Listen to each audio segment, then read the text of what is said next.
ko lang isingit because I do content as well. Pero iba yung nag-start kami pandemic eh. When I hear about someone or talk to someone na nag-content even prior to the pandemic, iba yung pagka-OG mo pare. So, saan nagsimula yun? Nakita mo ba to nung time na nagsisimula ka mag-content? Kasi, ano po kasi, okay lang ba?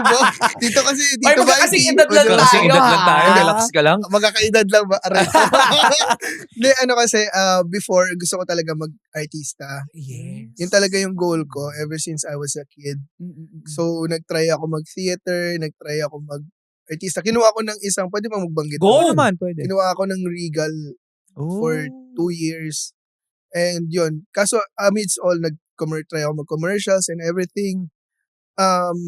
Parang feeling ko hindi nag-work. Parang kahit anong pilit mong, kahit anong strive mo, talagang sinasampal ako na katotohanan na parang hindi para sa ito. Kasi in a span sa kinuha ko ng management ng 2 years, 2 lang yung pictures ko. Tapos sa commercial siguro sa mga hundreds na pinuntahan ko, mga 5 or 6 or 7 lang nakuha. So parang yung mga time na yun, naisip ko, Lord, para sa akin pa ba to? Kasi ako, mindset ko, ayoko, brother, I don't wanna work for others eh. Okay. Ever since pala, yung mindset ko, gusto ko hawak ko yung oras ko. Ako yung magpapasahod, ako yung masusunod, ganun. Yes. So kahit ganun na yung na ano ko, naghanap ako ng alternative. Tapos sabi ng may isang friend ako nun, sabi niya, di mo try mag-vlog? Doon sa panahon na yun, parang hindi pa masyado. Kasi pandemic talaga yung naging vlogger lahat, di ba? Noong time na yun, pwede mo try mag-vlog. Makulit ka naman. Maloko kasi ako nung high school, parang isa ako sa mga pasaway, lagi nasa guidance office. And so, tinry ko mag-vlog. Tapos yun, nilabas yung kakulitan ko. And thank the Lord. YouTube, yeah. YouTube ako nag-start. YouTube talaga. Actually, yun ang maganda ngayon eh. Doon sa mga gustong mag-artista. Doon If you cannot dadaan eh. penetrate Totoo the naman mainstream media, you have alternative platforms. Yeah. Yung Yes. iba naman kasi, for example, ako, kasi bago ako nag-mainstream showbiz, nagsimula naman ako sa internet. Nag-viral ako sa Facebook, tapos nag-viral ako sa Twitter nung time na yon bago ako inabsorb ng mainstream media. But there are other people, ang ginagawang way is mainstream media muna. Pag di sila nag-work doon, then they do vlogging, content creation. Medyo baliktad lang. Baliktad. It depends din kung saan mo. Pero when you started to do your content, that was in 2017. Ayan, magka-batch tayo. Uy, 2017 ako tanda nag-showbiz. Nahalata. 2017 actually, mga 12 years old pa lang ako. Ay, wow. Sorry. Grabe yung ano yung content mo pang bata. Oo, pang bata pa. Sino yung mga inspiration mo time na yun? First, nung naging artista ka, yung gusto mo maging artista, sino yung mga naging inspiration mo? Bakit mo gusto maging artista? I'm sure may napanood ka na naintriga ka. And then moving on to vlogging, sino naman yung... mga idol mo na kasi nagbablog nagbablog na nun, di ba? Oo. Yeah, si Kong. Yeah. OGs rin sila, Kong. Sino yung mga tinitignan mo nun? Nung sa artista, sino ba naman? Sila DJ na ata yun eh. Sila DJ Daniel. na talaga rin yun. Sila ano na yan? Enrique Enrique Hill. Hill. Daniel. Oo. Ganun. So, pero bata-bata pa sila nun. And sabi ko, gusto ko yung ganito. Parang feel ko, I'm for acting eh. Ganun yung time na yun. Siyempre, bata pa ako. Inspired pa ako nun, di ba? Ngayon, expired na eh. So, yun. Tinry ko, nag-theater din ako. Tapos, pumasok ako sa management. Dito pa. Sa vlogging. Sa vlogging, ang aking inspiration, actually, wala eh. Nung time wala. na yun, talagang gusto ko lang i-try mag-vlog. Tapos gusto ko ilabas yung, okay, makulit na ako. Ano yung mga vlogs mo before? Ano yung mga angle? Ano yung mga topics? Ganon. Mga challenges, mga games. Pero nung napasok ako sa vlogging because may mga friends din ako na nag-vlog nung time na yun. Si Baninay. Yes. Si Vance. OG din OG yan. talaga. So, tinulungan niya rin ako. Sabi niya, sige, try mag-vlog. Ganyan. Nag-try kami mag-vlog. Kasama sila. Yung team namin, mga Choi. Yeah. Tapos yun, nag-start ganun. Anong turning point mo kung saan nasabi mo na magiging vlogger na ako? Nung nag-vlog po kasi ako, it felt natural. Okay. Totoo yun. Kasi wala ka explain. Hindi, kasi wala ka nang pinoportray na character eh. Oo. Ikaw na yan eh. Oo. Tsaka, channel mo na yan. Channel ko na Kahit yan. anong gusto mong gawin, yun ang gagawin ako mo. masusunod. Tama. Parang ganun. Tama. So, parang it felt natural. Tsaka, So for the 9 years that I've been doing straight vlogging, never ko na feel na nag-work ako eh. True. Parang feel ko like nag-enjoy lang ako, ginagawa ko lang yung hobby ko. Inile-level up ko lang, pero I don't feel like work. I feel like I'm creating, I'm producing. So parang happy ako. Kahit isipin mo wala kang tulog, I'm happy with what I'm doing eh.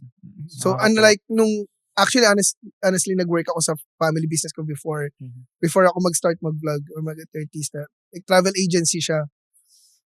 Ano siya, pagdating ko sa work, hinihintay ko na mag-lunch break, parang ganun. Totoo yun, Kasi di ba? hindi mo Oo, gusto kasi yung hindi mo gusto ginagawa Hindi ko talaga, mo. naboboard. Sorry po sa sila. Sa kanya lang naman Sa yun. parents mo. Siya lang naman yun. Ako lang. Sorry Tito, po sa, tita, pasensya na po. oo. Sorry po dad. Sorry daddy, mommy. At least Yun yung honest po totoo. yung anak ninyo. Oo. Every lunch break, nag-gym ako. Tapos pagbalik ko, Gusto mo nang matapos. Oo, parang hintay ko na ano. parang you're not living anymore. Parang pinapalipas mo lang yung araw. Oo, tuwa parang ka lang ganon. pag-weekend. Tsaka ganon. parang feeling ko, sayang na lang yung ano, Oo. sayang yung oras. Sinisweldo ng din sa'yo. Oo. Kasi hindi ka naman Sorry masaya. po. Oh, Sorry po totoo. ulit. Well, I'm sure we all went through that. Yung moments na parang dinedread mo yung Monday. Di ka tulad ngayon na masaya, Oo. excited ka pa. Na Hawak niya parang, yung oras niya. hawak niya yung oras. Excited. Pero dahil we are in a business podcast, gusto naming malaman, kailan mo na-realize Pwede? na pwedeng Kakita. pagkakitaan itong content creation and it will be enough to sustain your lifestyle at makakaipon ka rin to achieve your goals in life. Kasi yung iba for fun lang ang vlog eh. Hindi Yeah. nila iniisip na, ay, eto ang main source of income ko. Kailan mo naisip na, ay, eto na talaga yung full-time trabaho ko, makakakuha ko ng income here Income. na would sustain my life at makakaipon din ako for my future. Siguro po nung unti-unti ako nagka-traction sa YouTube, AdSense. AdSense, yes. AdSense. Oo. Kasi Taas ng AdSense nun. nung Time mga na yun. pre-pandemic pa yun, and yun nga, doon ako nakabili ng first sports car ko. Wow, Oo. okay. See? Mag-YouTube na nga lang tayo. Wala Hanggang ba akong YouTube? after 2 years ata. 2 or years 3 naka-sports car ka na? Nakabili ako sports Wow. car. Wow, ang bilis. Grabe, no? Pwede ba naming malaman magkano yung kinita mo nun? Huy! Anong Kung may pinaka- figure, ha? Anong pinakamalaking Of course. buwan mo dun? Oo. No Yun. joke. Hindi ko na maalala eh. Bigyan mo lang kami mga Di mo figure. Pero na maalala. 6 naman. 6 Six digits. 6 digits. Oh, 6 Ma- Hindi Maabot naman. 7? Hindi. Lagot tayo. Never, hindi talaga. Hindi talaga. Kasi, question. Bumaba ba ang AdSense ngayon ng YouTube? I don't think so. Ay, It's the same. Bumababa sa Meta. Oo, Sa medyo Meta. mababa sa Meta kasi pabago-bago nga niya. Hindi mapakali. Sorry po sa Ma'am Rai. No, Ayan. because I see the difference being in content as well. Ako baliktad. I don't make money off of views. I actually don't have my monetization on sa Facebook really? ko. Wala. Talaga? Brands. Nandun ako sa brands. Yun ang ano ko. Kumbaga, itatabi ko na, isa-sacrifice ko na yung monetization. Because I don't get naman the millions of, you have to get millions of views to make significant amount of money. Di ba? Tama, di ba? Yeah. Yung talagang million. Oo. Because if you get 100,000, hindi Maliit eh. significant eh. Hindi siya Hindi sustainable. siya sustainable. So I Exactly. realized, since I don't get that naman, sinacrifice ko na yon para hindi mawala yung reach ko. Kasi syempre kahit pa paano, pag may ads, may ads. So, gusto ko, dun ako sa brands eh. Dun ako babawi. So, hindi ko ever na-experience yung monetization ng Facebook.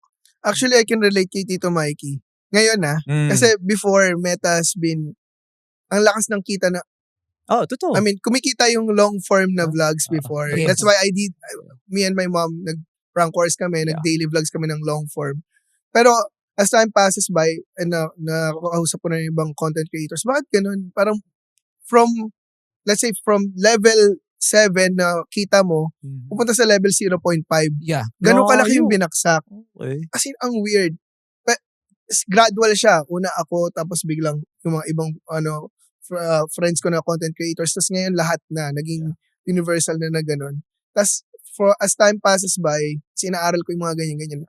Nagbabago-bago. Minsan kumikita sa photos, minsan kumikita sa reels, dun yung malakas. So binabago-bago ni Meta. They're switching it up.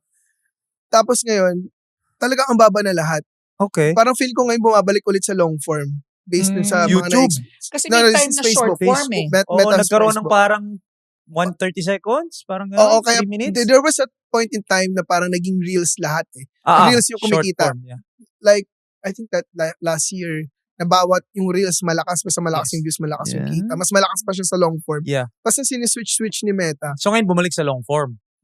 parang bumabalik kasi based medyo dun sa... vloggy yung dating. Oo, so parang, ewan ko, ang ang gulo ni Meta ngayon. nag-iiba. That's Medyo why- magulo. That's si why Meta. when Tito Mikey posted na mahirap umasa sa ganun. Ngayon ginagawa ko na lang yung Facebook ko to get brands, not for the monetization kasi ang hirap na umasa eh. Hirap, no? Masasaktan ka Ganun, lang. Up and Oo. down eh. Up and down. But of course, when you upload content online, you're also building your image and Yes. credibility. And that's Yes. how you get the the brands. brands. Ang akin kasi, ako lang to this is just my discard even ever since I started. If I focus on the views, which will make money, technically sa Meta, I may do some stuff na hindi Comfortable. ako comfortable gawin because you wanna do the pranks, you wanna do that. Hindi ako yun. Kailangan kasi mag-trending eh. Oo. So parang minsan, yung trending, hindi siya natural sa akin. So I was more keen into trying to Image. establish the brand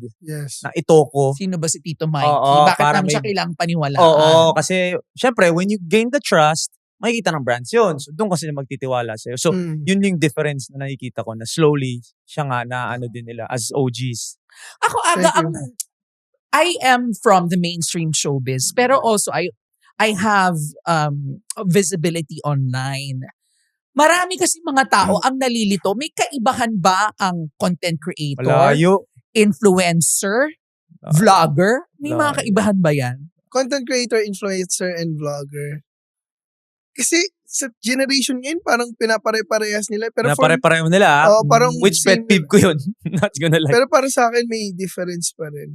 Tama. Ano sa tingin mo difference ng influencer sa content creator? Ang influencer kasi, it shouldn't be a title. It shouldn't come from you. Influencer ako. Paano mo nasabi influencer ka? Sino na influence mo? Paano mo nasabi? It should be like something na sinasabi ng tao. You influenced me. Okay. So it shouldn't be an Hindi manggagaling occupation. Ang occupation is content creator ka. Yun ang pinaka-umbrella term. Yes, content creator. I Gumagawa create ka ng content. content Yes, eh. I create content. If I make you laugh, is that influencing? That's not influencing. Influencing is yung personality mo, nakukuha ko, naniniwala ako sa'yo. Pag may sinabi ka, naniniwala ako, ginagaya kita, yun yung influence. So for me, hindi porket content creator ka, influencer ka. Na parang hindi lahat ng gumagawa ng content can influence. Yes. So parang kaming mga influencers, you can't say that. Sometimes kasi pag pinanood nila, it doesn't mean na na-influence mo sila doon. Totoo, natawa lang sila. Oo, napanood. Diba? Influence is ginagaya ka nila. Yes. I can say Justin Bieber, dami na influence. Totoo. Justin Bieber kasi ginagaya. Kim Kardashian. Kim Kardashian. Yun ang influencer. So for me, and also ang vlogger naman, ang tingin ko lang, ako lang naman to, long form.